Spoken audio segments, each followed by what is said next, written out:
순서대로요. 우리 그 한승희 그 박사님한테 하나 좀 제가 듣고 이제 그 좀 궁금한 거를 하나 좀 여쭤보면요. 아까 이제 수출 진흥 확대 회의, 그다음에 월간 경제 동향 보고 이거를 갖다 쭉 말씀하셨는데 결국 이제 원 포인트를 몰고 간 거죠. 원 포인트 파리스가 되는 거죠.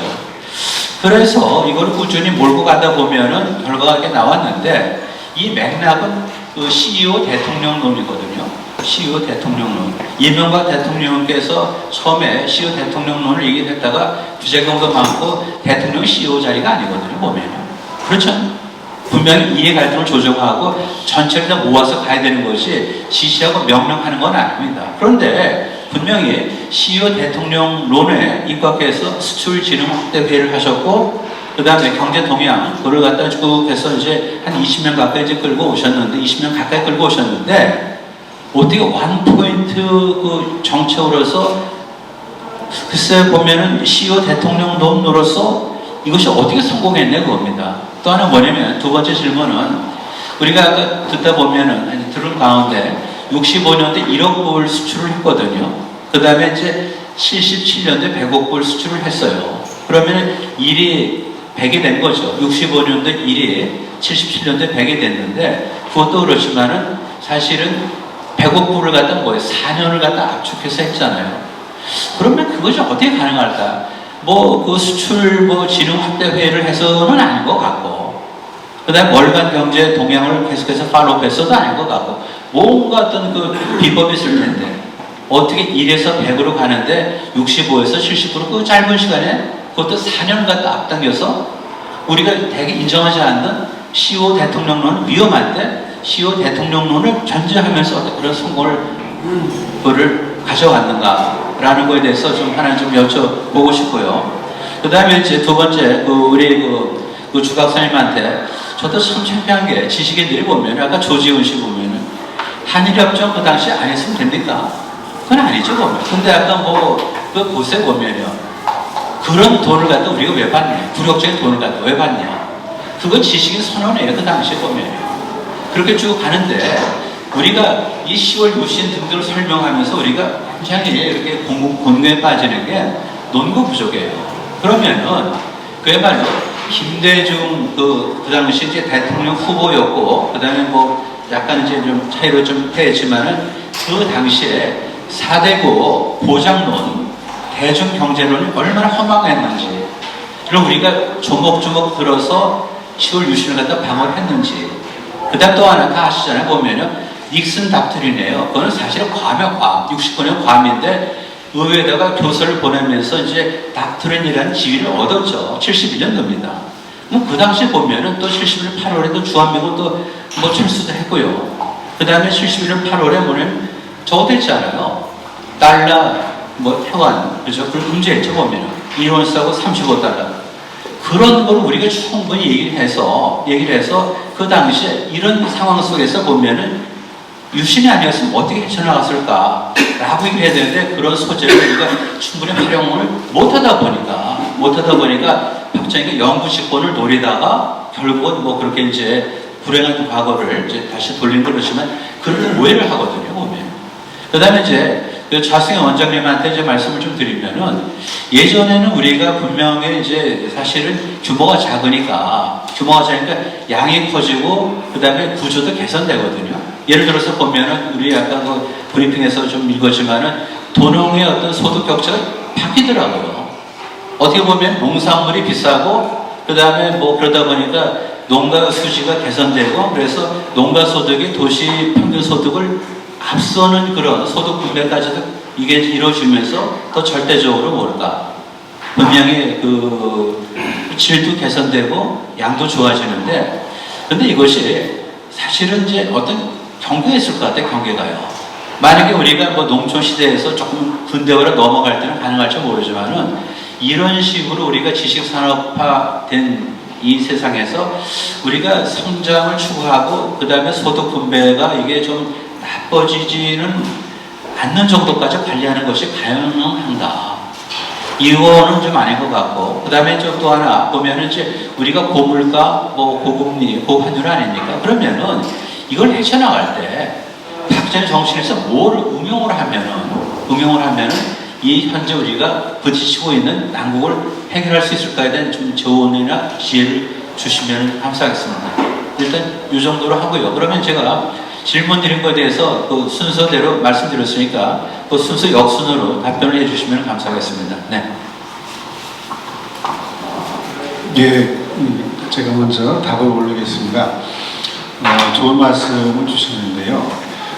결국은 이제 박정희 대통령 표현을 좀 정확한 표현인지 모르겠습니다만은 박정희 대통령이라는 분의 어떤 개인기라고 할까요?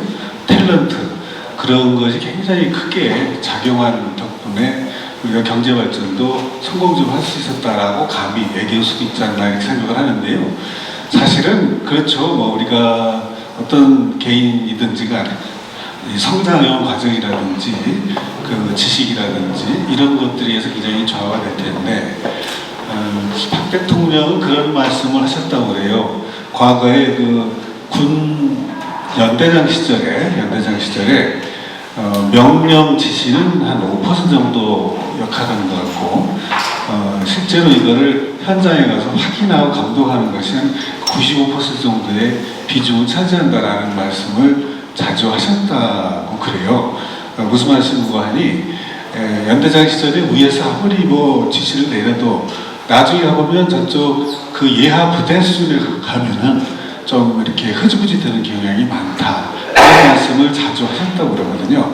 그래서 월간경제 동향보고회라든지 술진화 확대위 이런 걸 통해 가지고 정부가 정책을 일단 세우더라도 실제적으로 현장에서 제대로 집행이 되고 또 문제점은 또 혹시 뭐가 없느냐 그런 문제점 있을 적인데 이걸 어떻게 해결을 해서 그 제대로 그 정책의 효과를 낼 수 있도록 하느냐 거기에 대해서 굉장히 관심을 많이 가졌다고 그럽니다. 그래서 아까 잠깐 말씀을 드렸습니다마는 그 월간 경제 동향 보고회의든 두 회의체가 다 비슷합니다. 우선 대통령께서 직접 그 회사의 CEO처럼 회의 주재를 하면서 참석자들이 아까도 말씀드린 대로 관계부처, 주요 부처의 장관들이셨거든요. 그러니까 어떤 특정 부처에 어떤 문제가 생기면 예산 문제가 생겼다든지 하면은 경제기획원 장관한테, 부총리한테 이런 부분에 대해서 예산 지원을 더 해달라든지 또 아까 농림부 말씀드렸습니다만은 어떤 그 식량 문제도 그렇고 산림녹화 문제도 그렇고 지방에서 이렇게 둘러보니까 현장을 확인해 봤더니 이런 문제가 노출되었으니 관계부처 농림부든 그 당시 뭐 산림녹화 관련해서 내무부에서 했습니다만은 이런 그 관계부처에서 문제 해결을 좀 어떻게 해보도록 해봐. 그렇게 이제 즉각 거기서 이제 회사의 CEO처럼 그 말하자면 임원들한테 지시도 하고 그렇게 했던 거죠. 그래서 그런 일련의 그런 과정들이 매월 단위로 또 이루어졌습니다.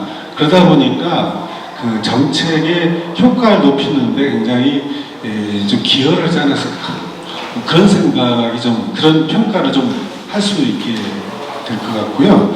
그래서 한마디로 따지면 수출 진행 확대에서도 그 수출 목표를 세웠으면 거기에 대해서 계속 저 목표 점검제라고 그래가지고 이게 제대로 되는지 안 되는지를 월간 단위로 계속 점검을 했다고 그래요.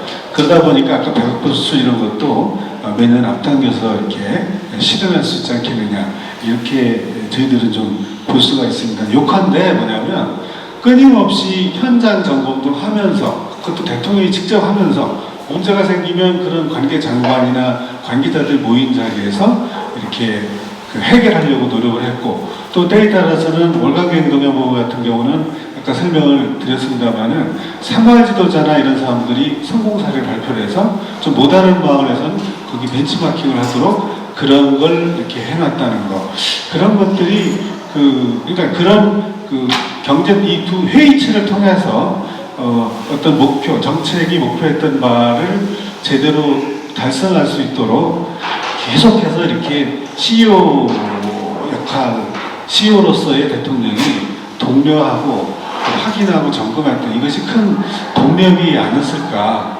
그런 생각이 좀 듭니다. 그런데 더 또 흥미로운 거는 대통령께서 한 18년 정도 이렇게 물론 월가기동에 보면 65년부터 이렇게 쓴다만 오랜 동안 경제 문제 내지는 또 사회 문제를 이렇게 다루시다 보니까 웬만한 경제부처 장관님들보다도 굉장히 그 현안을 잘 아셨다고 그래요. 그러다 보니까 거기에서 지시하고 뭐 이런 것에 대해서 굉장히 이게 거의 뭐 큰 실수 없이, 실수라고 표현하면 이상하지만 어떤 실책이라고 할까요? 시행착오라고 할까? 그런 것이 줄여가면서 정책의 효과성을 높일 수 있지 않겠느냐, 뭐 그런 말씀 드릴 수가 있고요. 또 하나 중요한 거는 우리가 박정희 대통령 재임 시절에 경제개발 5개년 계획을 4번 했습니다. 근데 우리가 처음 경제개발을 해야 때 60년 초반에도 과연 우리가 저런 목표, 거시경제 목표를 달성할 수 있을까라고 굉장히 회의도 많이 했었다고 그러죠. 중간에 수령기획도 할 정도로. 그렇지만 그것이 1차 기획을 성공적으로 하고 나니까 저희들 그 과거의 자료를 보면은 공무원들도 물론이지만 국민들, 기업인 하는 분들도 자신감을 가지게 됐다는 거죠. 그래서 이제 행정학 교과서라는 데 보면은 그 정부 정책에 대한 국민의 신뢰 이런 것들이 굉장히 중요하다고 그러는데 정치 체제는 어쨌든 간에 국민들이 자연적으로 정부 정책, 특히 경제 정책에 대한 신뢰를 좀 할 수 있는 그런 기반이 마련되고 그래서 2차, 3차, 4차 내려오면서 계속해서 목표를 달성을 잘 하다 보니까 이런 그 경제에 관한 적어도 신뢰를 형성을 함으로 해서 더 성과를 더 높일 수 있는 그런 분위기가 또 됐지 않느냐 이렇게 좀 생각이 되고 무엇보다도 국민들 내지는 기업하는 분들도 이런 신뢰감이 형성이 되고 또 어떤 우리 국가 경제에 대한 자신감이 생기다 보니까 더 각자 또 열심히 또 노력하는 그런 활동도 좀 하지 않느냐. 그래서 총체적으로는 정부와 기업 그리고 사마을 지도자 이런 분들을 포함한 국민들이 그 당시에는 참 굉장히 그 효율적으로 자원과 이런 거를 동원을 함으로 해서 좀 성공적으로 이렇게 좀 경제 목표가 달성되지 않는 것을 이렇게 해설하고 싶습니다.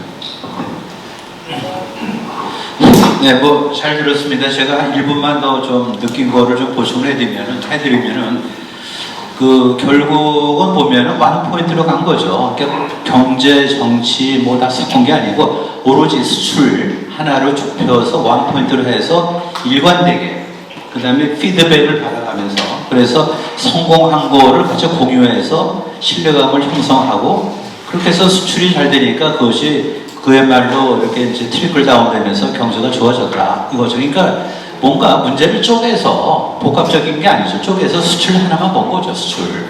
그래서 수출 하나만 수출 진흥 확대 회의를 갖다가 뭐 10수년간을 계속해서 한 분이 이거를 드라이브하고 그렇게 했으니까 그게 1억 불이 100억 불 되는데 65년에서 77년 뭐 불과 12년밖에 안 걸린 그런 기적이 일어난 것 같습니다. 네. 그 다음에 이제 주익정 박사님의 좀 답변을 들어보도록 하겠습니다. 네. 그 한국의 뭐 현재 그 지식 사회라고 될지 아니면 지식 사회라고 하면 결국 대학하고 이제 언론이 될 텐데 대학하고 언론은 좌익 인사들이 거의 그 잡고 있어요. 그런 사람들이 결국 물론 특히 이제 한국사학회가 그렇습니다만 그래도 교과서를 한국사 또 한국 현대사 역사 서술을 하고 이러는데 한국사 교과서에서 우리나라 경제개발계에 대해서 쓴 걸 보면 우선 경제 성장 사실을 인정합니다. 인정하는데 누가 어떻게 했다. 예를 들어 박정희 정부가 또는 박정희 대통령이 비상한 노력을 기울여서 어떤 특정한 정책을 써서 정책을 썼고 그런 정책이 주요해서 이런 결과가 나왔다. 절대로 그렇게 쓰지 않습니다. 어쨌든 국민들이 열심히 해서 국민이 정부가 한 게 아니라 국민들이 해서 어떤 고도성장을 했다. 지금 고도성장 자체를 부정할 수는 없으니까 이제 그렇게 쓰거든요. 그러니까 이런 거는 이제 사실은 어떻게 보면 누가 했어도 박정희 대통령이 아니었어도 뭐 그렇게 했을 것이다. 뭐 그런 얘기가 되는 거고 그래서 그런 좌익 인사들이 쓴 역사서 내지는 또 좌익 경제학자들도 많잖아요. 그래서 그런 사람들이 쓴 책에 보면은 뭐 박정희 뭐 그런 제목도 있어요. 정책 없는 경제 성장. 그러니까 국가적으로 박정희 시대의 경제 정책이 위효해서 또는 작용해서 고도 성장이 이루어진 게 아니고 성장과 박정희 정부의 정책과는 상관없이 오히려 그 반대의 어떤 뭐 그런 요인들이 작용해서 고도 성장이 이루어졌다. 뭐 이렇게 하기도 합니다. 그러니까 이런 부분들은 사실 우리나라 경제 개발의 역사, 경제 성장의 역사 이런 거를 숨기는 거죠. 어떻게 보면 알면서도 숨기는 지식인들 중에는 그런 작자들도 있고 또 일반 많은 대중들은 그냥 속는 거죠. 그래서 원래 우리나라는 이렇게 해외 물품 수출하고 또 해외에 신기술 도입하고 이런 식의 경제 개발을 원래 하기로 돼 있던 거 아닌가? 이렇게 생각을 하거든요. 그런데 사실은 이게 특히 1970년, 71년 오늘 제가 다뤘던 71년 선거에서 얼마나 그것이 큰 갈림길이었던 건지 국가의 향후 개발 전략과 관련해서 얼마나 큰 차이가 있는 두 개의 노선이 대립을 한 건지 이런 부분들이 사실은 충분히 부각되어 있지가 않습니다. 말씀하신 것처럼 예를 들어 김대중의 뭐 4대국 보장론이라든가 또 대중경제론 이런 것들이 얼마나 말도 안 되는 이야기고 위험천만한 이야기고 이게 김대중 개인의 생각이 아니라 사실은 당시에 그저 60년대 중반부터 이어져 온 야당의 당론이고 또 당시 좌파 지식인들의 생각이고 이런 것들인데 이런 것들이 얼마나 허무맹랑한 것이었고 이것이 또 사실 얼마나 가까이 집권에 근접했던 것인지 그래서 집권을 했을 경우에 국가의 갈 길이 얼마나 달라졌을 것인지 이런 데 대해서는 사실 충분히 우파 지식인 내지 우파 경제학자들도 충분히 설명 내지 논파를 안 하고 그래서 대중 사이에서 많이 알려지지 않았다고 생각을 합니다. 그래서 예를 들어 이건 사실은 박정희 노선 특히 이제 유신의 정당화하고도 이제 직결되는 문제이기 때문에 오늘 제가 그 중에 사실은 극히 불충분하게 일부만 말씀드렸다고 생각이 되는데 더 적극적이고 풍부하게 이 야당이 당시 야당이 추구했던 것으로 갔을 때는 우리가 어떻게 갔을지에 대해서 뭐 역사의 가정을 세워서 얘기한다는 것이 약간 의미가 없을 수도 있지만 어쨌든 그런 부분들을 충분히 논파를 해야 된다고 생각이 들고요. 그 다음에 이와 관련해서 제가 박정희의 노선, 뭐 야당의 노선 이거를 굳이 대비를 시킨다면 박정희 대통령의 노선은 결국 자조 노선입니다. 그러니까 스스로 돌아야 한다. 내가 땀 흘리지 않으면 아무런 결과도 나오지 않는다 하는 노선이고 아까 제가 뭐 김대중의 그 주로 외교안보, 국가안보 뭐 이런 거 말씀드렸지만 더 외국에서 해준다는 얘기잖아요. 외국에서 해주고 김일성하고 얘기 잘하면 우리가 열심히 국방할 필요도 없고 교련 받을 필요도 없고 군대도 짧게 갔다 오면 되고 경제개발도 마찬가지죠. 경제개발에서도 그게 뭐 정치 안보만 그렇겠습니까? 경제개발에서도 사실은 땀 흘려 일하면서 기술을 배우고 있잖아요. 뭐 박노해는 80년대 그런 시를 썼던가요? 아니 80년대에 이제 박노해 시 뭐 노동의 새벽 그런 뭐 밤새 일을 하고 돌아와가지고 뭐 시린 뭐 가슴에 뭐 찬소주를 붓는다 뭐 그런 뭐 시도 쓰고 그랬는데 사실은 그렇게 밤새워 일하고 밤새워 연구하고 그 다음에 뭐 현대조선소 같으면은 거의 뭐 1년에 집에 뭐 한두 번 갔다 오고 이런 식으로 땀 흘려 일했기 때문에 그 기술이 습득이 되고 또 노동 규율이 습득이 돼서 생산성이 높게 나오는 거 아니겠습니까? 그러니까 박정희의 노선은 이렇게 해서 스스로 돕는 노선 그러면서 자기 개발을 해나가서 한국인들이 근대적인 인간으로 보양되는 성장하는 이런 길이었던 반면에 김대중 씨의 노선은 국민들을 타락시키는 거죠. 그러니까 지금의 예를 들어 문재인 정부가 전에 국정 목표로 내세웠던 것 중에 내 삶을 책임지는 국가 이런 게 있었거든요. 그러면 내 삶을 왜 국가가 책임집니까? 근데 지금 많은 한국인들이 지금 이번에 최근에 이태원 사태에서도 왜 국가가 이걸 안 했냐 막 이렇게 나오고 있잖아요. 그러니까 이런 것들은 국민들을 철저히 타락시키는 노선이라고 생각이 들고, 그나마 박정희 대통령이 무리수를 써서 장기 집권을 하면서 경제 개발을 했으니까 한국인이 덜 타락됐다가 이제 막 흐물흐물해지고 타락한 그런 거라고 생각이 들고요. 그래서 어쨌든 이 국민들이 이렇게 타락하지 않게 하는 거, 이런 것들이 정치 지도자들의, 특히 우파 지도자들의 역할이 아닐까, 이런 생각을 해봅니다. 네, 잘 들었고요. 그 주최 측에서 그 슬립을 저한테 주셨거든요. 되게 짐작하시죠? 시간을 좀 관리해달라는 건데, 우리가 뭐 4시 40분까지 끝내야 되는 것 같아요. 그래서 조금 시간적으로 별로 여유가 없는데, 차승희 원장님 말씀 좀 짧게 듣고, 그리고 다시 한번 좀 턴이 되면 좋겠습니다. 네. 질문이 네. 평등하게 어떻게 성장할 거냐, 답이 그게 아니고, 그러니까 처음에 우리 규모가 작을 때는 성장도 하고 분배적으로도 개선이 될 수 있는데, 큰 나라들은 네, 좀 큰 나라 되면 그게 약간 트레이드오프가 될 수가 없지 않을까. 그렇다면은 지금 현재 우리도 규모가 컸기 때문에. 알겠습니다. 네. 그걸 박정희 대통령이 한 원리를 알면 되는 것이죠. 나라가 작든 크든 원리는 같은 것이죠.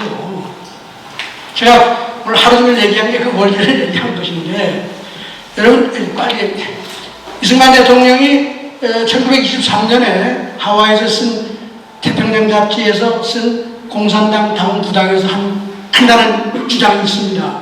자기는 공산당을 절대 수용할 수 없다. 딱 한 가지, 공산당이 주장하는 경제평등은 이건 우리가 무시할 수가 없다. 이걸 어떻게 이루느냐 참 골치 아프다 하는 말을 했습니다. 이걸 저는 정치학자들의 딜레마라고 봐요. 어떻게 성장하고 평등을 같이 할 거냐. 박정희가 그걸 했죠. 어떻게 했냐. 박정희는 동기부여자입니다. 자주해서 노력하면 너도 성장할 수 있다. 그렇지 않으면 절대 평등은 안 된다 이거죠. 그러니까 우리 주 박사가 뭐 자꾸 정리했지만 생활은 너무 그렇고, 그런데 경제학이라고 하는 학문은 여러분 하나 더하기 하나는 2라고 하는 원리를 가지고 만들어져 있는 학문이고, 지금도 그 학문이 경제학계를 지배하고 있습니다. 박정희는 하나 더하기 하나는 2보다 클 수 있다는 생각을 한 사람이기 때문에 경제 부채에서 가져온 53억 불을 100억 불, 200억 불 할 수 있다고 보고, 뭐 안 된다는 일을 다 밀어붙인 게 이 복잡성 과학의 핵심 원리를 항상 가지고 있었기 때문에 새마을운동을 마을 중심으로 해서 새마을 지도자를 사장으로 시켜가지고 기업처럼 움직이면 이게 성공할 수 있다. 경쟁을 기립에 붙인 거죠, 마을 간에. 그러니까 새마을운동을 할 때 말이에요, 그 지도자하고 이장이 달랐습니다, 여러분. 그러니까 새마을 지도자를 뽑을 때 저건 사냥감이다 하는 사람을 뽑은 거예요. 그리고 농력이 있지만 다 버리고, 자체적으로 마을 하나의 독립적인 기업으로 생각을 하고 전 3만 4천 개 마을이 기업이 경쟁을 한 거 아닙니까? 마찬가지예요. 기업 운영할 때 마찬가지다. 그래서 저는 하나 더하기 하나가 이보다 크다는 이 사고가 대통령님이 대한민국을 만든 가장 중요한 사상인데, 이거를 집행할 수 있는, 이걸 실현할 수 있는 경제 안에서의 조직이 뭐냐? 그게 기업이다 이거예요. 경제학자들이 지금 하나 더하기 하나는 2라는 사상 때문에 시장만 가지고 떠들고 앉아있고, 심지어는 자유만 얘기하잖아요. 아까 우리 재미있는 주 박사가 지적을 했는데 정책 없는 성장이라고 했잖아요. 이건 좌파도 그렇고 우파도 마찬가지예요. 박정희 거론 안 하는 거예요. 자유주의자? 박정희는 자유주의자 아니다 이거예요. 국민들이 했다 이거. 그러니까 이거 황당한 얘기 아니에요? 새마을운동도 마찬가지고. 근데 박정희는 바로 하나 더하기 하나는 이보다 크다는 사상을 가지고, 기업이라는 거는 시장에 널브러져 있는 개인을 모아서 두뇌를 다 서로 공유하고 지식을 공유하고 사장이 집권해서 경제의 부가가치를 만드는 장치이기 때문에, 잘 들으세요. 대한민국 국민이 모두 삼성 직원이 되면 대한민국 모든 문제가 해결됩니다. 죄송합니다. 기업이라는 거는 기업 안에 있는 모든 사람을 갖게 만들지는 않지만 모두 다 성장하게 만들, 이게 동반성장의 기본 원리인 거예요. 전 세계 어떻게 되느냐? 기업이 경제를 관리할 수 있도록 제대로 키워주면 기업이 늘어나고 종업원이 계속 일자리가 늘어날수록 동반성장이 되는 거예요. 박정희가 그걸 했잖아요. 그 기업 제일주의가 자본주의의 기본 원리인 겁니다. 이게 대한민국 박정희 대통령 시대가 전 세계 경제학자, 전 세계 선진국, 망하는 모든 나라한테 준 메시지다 이거예요. 지난 60년 동안 특히 2차 세계대전 이후에 전 세계는 사회주의 이념, 수경자본주의 이념, 사회민주주의 이념으로 기업은 적이다. 나눠서 가난한 사람 도와주면 다 잘 된다. 이게 지난 60년, 100년 가까이 해온 거 아니에요? 박정희는 아니다. 모두가 열심히 하고 자기는 자력갱생을 통해서 다 일어나고 기업은 더 열심히 해서 일자리도 많이 만들어라. 아주 간단한 이치예요. 이거를 적극적으로 밀어붙이니까 경제학자들은 기업은 안 본단 말이에요. 죄송합니다. 이건 테크니컬. 경제학자들은 기업을 몰라요. 시장밖에 모르니까 하나 더하기는 하나는 2라고 자꾸 얘기하는 박정희는 너 하나 더하기 하나는 100이 될 수 있어. 나비의 파장이 만나면 토네이도가 된다는 걸 몰라? 나비효과가 뭔지 알아? 박정희가 그 얘기를 한 겁니다. 근데 아무도 그걸 이해 못한 거죠. 새마을 지침서에 이미 딱 썼잖아요. 제가 여러분 다 보여드려요. 그거를 번역한데도 다 그 지워버렸어. 대한민국 국민들이 말이에요.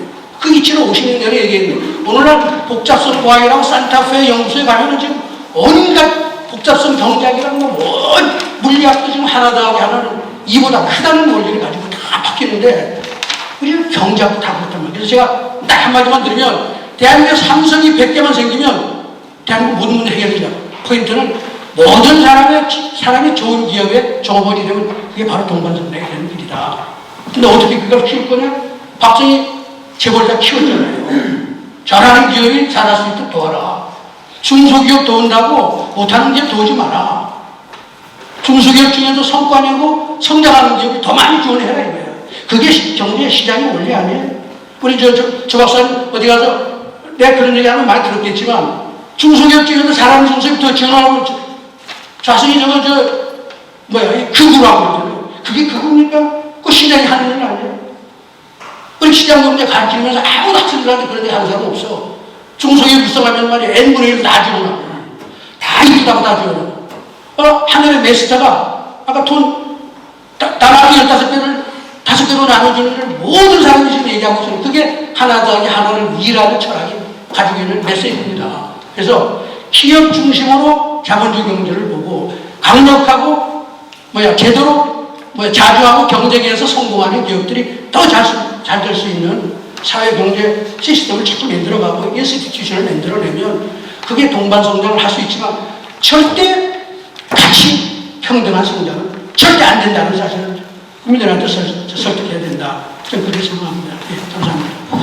1, 2, 3 이렇게 했을 경우에 유신을 하게 된 그 어떤 그 이유, 이 손해와 잡히는 걸 요걸 갖다가 한 3가지 정도로 될 수 있겠는데 근위자분이 계시니까 그런 걸 좀 서술이 좀 해주시면은 어디 가서 토의를 하고 사랑방 이런 거 할 적에도 매우 도움이 되겠다 하는 이런 생각이 듭니다. 이상입니다. 1, 2, 3호를 좀 정리를 해달라고 그러는데 저는 별 시간이 없으니까 그건 앞으로 연구과정으로 우리가 연구과정인데 보면 1. 닉슨 닥트린이거든요. 닉슨이 아시아에서 발을 빼는 거니까 그걸 대비해서 우리가 좀 비상한 어떤 각오를 임해야 되겠다. 2. 김대중 대통령의 그런 어떤 그 정치관, 미안합니다. 그 당시 후보였죠. 그래서 굉장히 위험했죠. 보면은 4대국 보장론 등등, 그러니까 국내 정치인들 불신, 셋, 뭐냐면은 이번에 우리가 일어나지 않으면은 굉장히 어렵다라는 어떤 미래 설계, 그 3가지에 걸쳐서 10월 유신이 나오지 않았나 싶습니다. 국민들이 차라리 유신 시대가 난 것 같다 그런 말도 있다끔을 했다. 제가 아주 곤욕을 치렀습니다. 보수 언론까지도 저한테 그냥 막 욕을 퍼부을 정도로 그런 상황인데 오늘날 이렇게 정말 유신이라는 주제를 가지고 이런 3번에 걸쳐서 세미나를 할 수 있는 이런 상황을 보면 참 세상이 많이 변했다. 정말 우리나라가 좀 제대로 갈 수 있겠구나 하는 그런 안도감을 갖습니다. 지금 이제 여러 가지 참 좋은 말씀도 많이 하시는데 한 가지 에피소드를 제가 얘기하겠습니다. 남도구 선생님 전에 성대학교 교수 하시다가 이제 정무장관으로 발탁이 되었습니다. 그때 그 상황이 어떤 상황이었냐면 우리 한승희 박사께서 두 가지 이제 해체를 얘기했지만은 그 당시 헌법 기관인 경제과학 심의회의라고 있습니다. 거기에 평가 교수단들이 5개년 결을 평가하는 회의를 했습니다. 그래서 그때 남두 선생님이 스탠포드에 가서 이제 그 공부를 하시고 한 1년 남은 공부를 이제 안식을 얻어서 하시고 이제 들어오자마자 그 평가단 회의에서 이제 주제를 발표하게 됐는데 남두 선생님이 이런 말씀을 하셨어요. 내가 미국에 가 있는 동안에 여러 학자들이 나한테 어떻게 한국이 저렇게 급속도로 빠르게 그 발전을 하느냐, 그 이유가 뭐냐 이걸 물어봐서 자기가 지금까지 알고 있는 모든 경제 지식을 다 동원해서 설명해도 납득을 못하더라. 그래서 자기가 곰곰하게 하루는 생각했더니 이거다. 그래서 무슨 말을 했냐면 이것은 박정희 대통령의 리더십이다. 그렇게 얘기를 했더니 그때 그분들이 이해를 하더라는 거예요.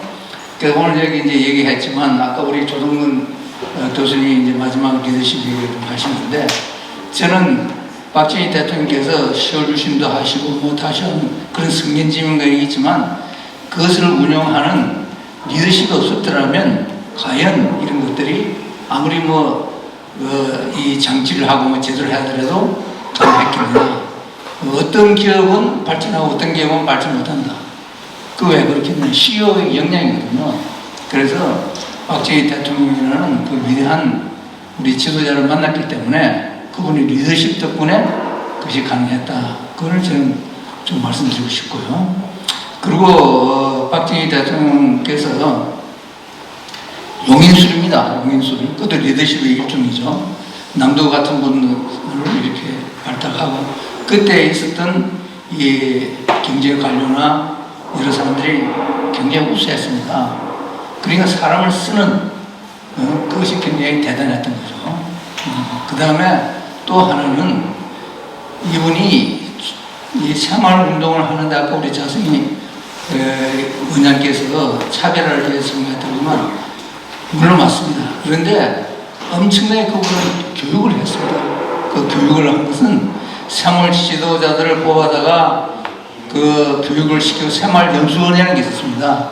그래서 교육을 시키고 전 국민을 그런 우수한 사례를 발표를 하고 그걸 듣게 하고 실천하게 하고 그런데 그때 생활연수원은 생활 지도자만 무엇이 아니고 기업 또 기업에 종사하는 CEO들 또 거기에 있는 임원들 또 정부의 관료들 또 언론 할까 오늘 우리나라의 각계각층에 있는 사람들을 한꺼번에 모아서 교육을 했습니다. 저도 그때 제일제당에 임원으로서 가서 교육을 받았는데요. 그래서 이 국민 통합 그리고 교육을 통해서 국민의 정신을 하나로 엮어가야 이게 되겠다 하는 그 교육의 중요성을 국민교육을 엄청나게 했습니다. 새마을연수원이라는 데가 그냥 새마을지도자만 연수한 곳이 아닙니다. 그것이 국민의 통합을 이끌고 국민들을 하여금 그런 의식, 그러한 걸 갖게 만드는 그런 노력을 했거든요. 마지막에는 이분이 한국정신문화연구원이라는 것을 만들었습니다. 그러나 경제를 발전하는데 이 시민의식이 이렇게 고양적 이것이 발전되지 않으면 이건 안 된다. 그래서 정신문화를 같이 동반해야 된다. 물질과 정신이 같이 가야 된다. 이런 생각 속에서 이분이 한국중앙연구원을 만드셨거든요. 그래서 오늘날 우리 이태원 사태를 보면서 다 언론이 하나도 질의 안 하는 사람이 하나가 있습니다. 용산경찰서장이 잘못했다, 잘못했다, 그런 말만 나오지. 우리 국민의 시민의식이 저는 많이 떨어졌다고 생각합니다. 그 수준이 그렇게 그런 상황에 처했을 때 각각 정말 우리 시민의식이 서로 배려하고 서로 이걸 질서를 지키고 그런 의식이 있었다면 저는 참사는 아니었을 것이다. 그걸 지적하는 언론에 아무도 없어요. 그래서 우리 시민의식이 높아지지 않고는 또 선진국 수준을 가지 않고서는 우리가 아무리 경제가 지금 10대 강국이 됐다 하더라도 선진국은 아니라는 거죠. 그래서 선진국을 가기 위해서는 우리 시민의식이 선진국 수준으로 남을 배려하고 또 정직하고 또 그런 그 법을 잘 지키는 그런 수준으로 우리가 같이 올라가지 않으면 우리 대한민국은 더 이상 발전이 어렵지 않겠느냐. 그리고 그날 정치 지도자들이 많이 대통령이 많이 나왔습니다만은 박정희 대통령이나 이승만 대통령 같은 그러한 리더십을 가진 분이 과연 있었느냐. 이제 그것도 우리가 한번 생각해 볼 문제다. 저는 그런 생각을 말씀드리겠습니다. 네.